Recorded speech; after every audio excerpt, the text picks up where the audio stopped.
Con su venia, Presidenta. Adelante, diputado. Que todo aquel que se queje con justicia tenga un tribunal que lo escuche, ampare y proteja contra el fuerte y el arbitrario. Ese pensamiento de José María Morelos y Pavón hoy se encuentra materializado en la reforma constitucional al Poder Judicial. Ese sentimiento hoy es una realidad por mandato del pueblo mexicano, que nos dio la mayoría calificada para consolidar la cuarta transformación de la vida pública de México. Hoy vamos a seguir perfeccionando y materializando este nuevo sistema de justicia democrático, austero y republicano. Democrático porque hoy que tenemos una sociedad participativa, comprometida y politizada, la decisión de quienes van a impartir justicia va a depender única y exclusivamente del pueblo. Austera, porque sobran ejemplos de los privilegios y excesos en los que incurría el Poder Judicial, que ya está en sus últimos días. Y republicano, ¿puedo pedir tiempo? Sí, claro. ¿Para qué? Se solicita al Pleno, a la Asamblea, guardar la compostura necesaria y poner orden al orador. Gracias, diputado. Muchas gracias. Un nuevo sistema de justicia, como había mencionado, democrático, austero y republicano. Me quedé en republicano porque ya no va a haber más este poder por encima de los demás poderes. Esta reforma a la ley de amparo, en términos prácticos, armoniza a lo que ya mandata nuestra Constitución las leyes secundarias de la materia. Se armonizan términos, se incluyen términos más plurales, incluyentes, valga la redundancia, y se adecúan al marco de la reforma judicial.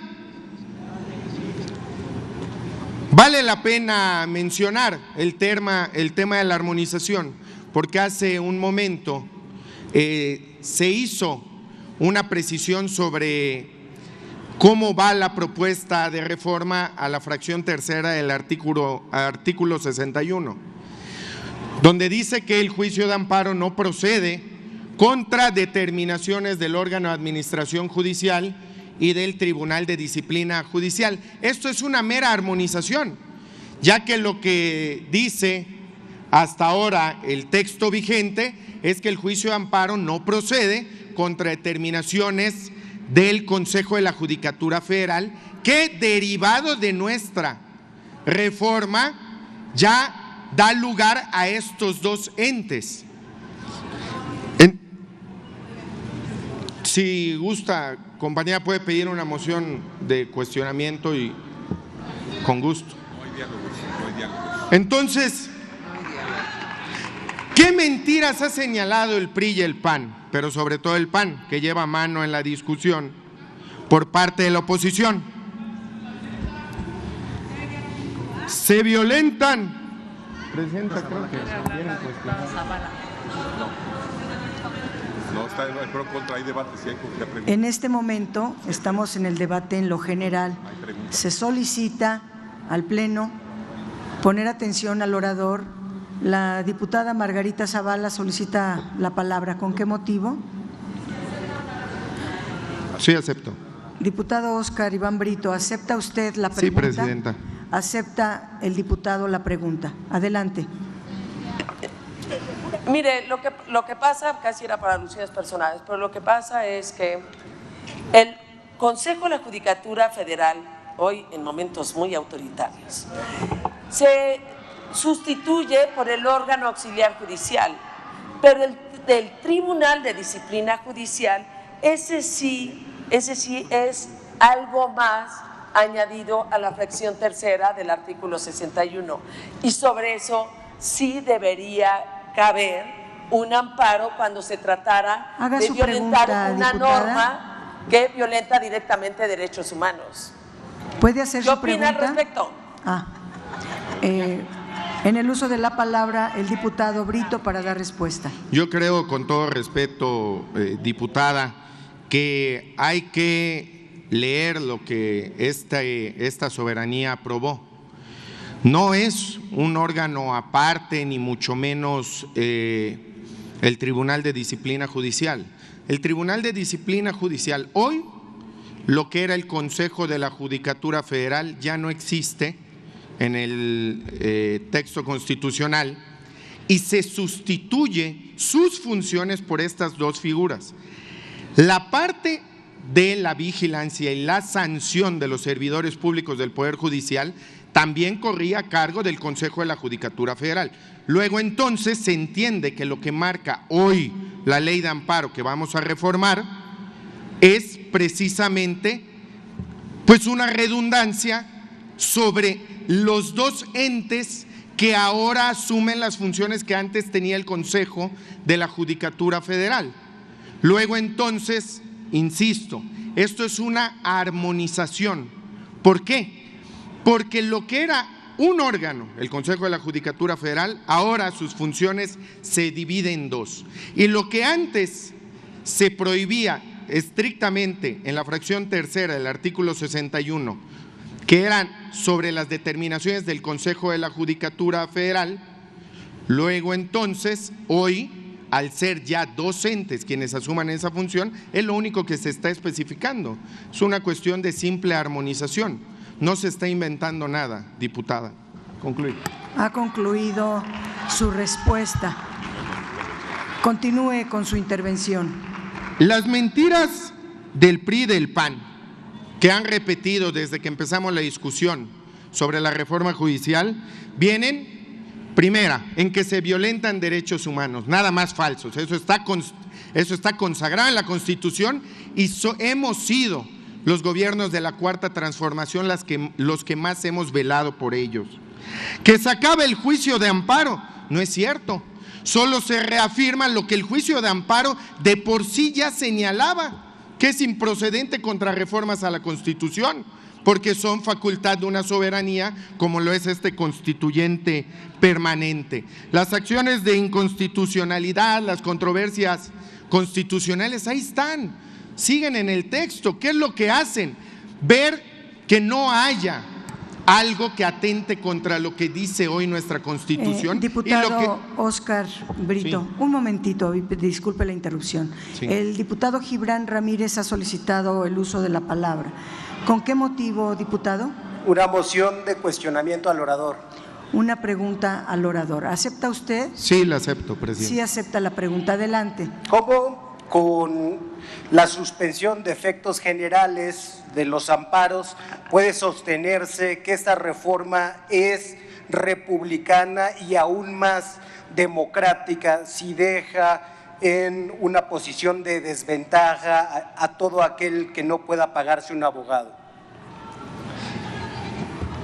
Me permito Adelante, contestar y me da gusto Brito. porque además tenemos acá nosotros muy claro que esas son las mentiras que la oposición quiere externar.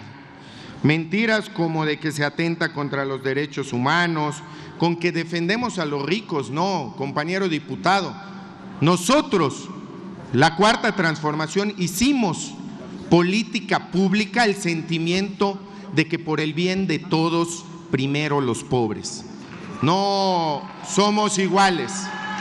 Y aprovechando, porque tú mencionabas al padre del juicio de amparo, a Manuel Crescencio García Rejón, yucateco, que en ese tiempo todavía estaba en los territorios de nuestros queridos hermanos de Campeche, pero yucateco, efectivamente, ahí nace el juicio de amparo.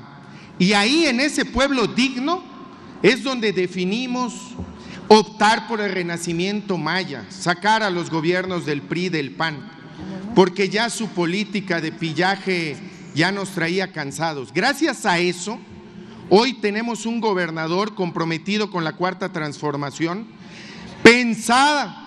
que piensa en reivindicar la cultura maya, y es ahí precisamente donde la inmensa mayoría del pueblo también, así como está a favor del Tren Maya, está a favor también de la reforma constitucional en materia judicial. Entonces nosotros estamos cumpliendo ese compromiso, ese mandato popular, y por otro lado, pues también estamos permitiéndonos democratizar el Poder Judicial, porque nuestro pueblo es mucha pieza, el pueblo de México es muy sabio. Aunque ustedes lo desprecien, a mí me queda muy claro que el pueblo no es tonto, tontos son aquellos que creen que el pueblo es tonto. Concluye, presidente. Ha concluido su respuesta. Adelante con su intervención. Terminando, presidenta, esta reforma, además de armonizar y cumplir con el mandato constitucional de la reforma al Poder Judicial, va a garantizar algo que hoy no existe: justicia pronta y expedita. Una justicia que ahora va a quedar perfectamente delimitado, que va a tener que garantizársele, y que efectivamente es el que hoy no exista justicia pronta y expedita lo que tiene a tanta gente, sobre todo a la gente más pobre de nuestro país, cumpliendo penas privativas de libertad sin sentencia. Eso se va a acabar. Entonces, no hay que temerle, compañeras y compañeros, al contrario, los invitaría a que se sumen, están a tiempo, a favor de esta reforma, porque el pueblo de México le exigió, el pueblo de México lo dejó muy claro, y es por el pueblo de México que vamos a votarla a favor, y que en un par de meses más vamos a elegir por primera vez en la historia de nuestro país a quienes van a impartir justicia, y no la justicia que se garantizaba al que la podía comprar a unos pocos, sino la justicia que va a garantizarse para todas y todos. Es cuanto, presidenta. Muchas gracias. Gracias.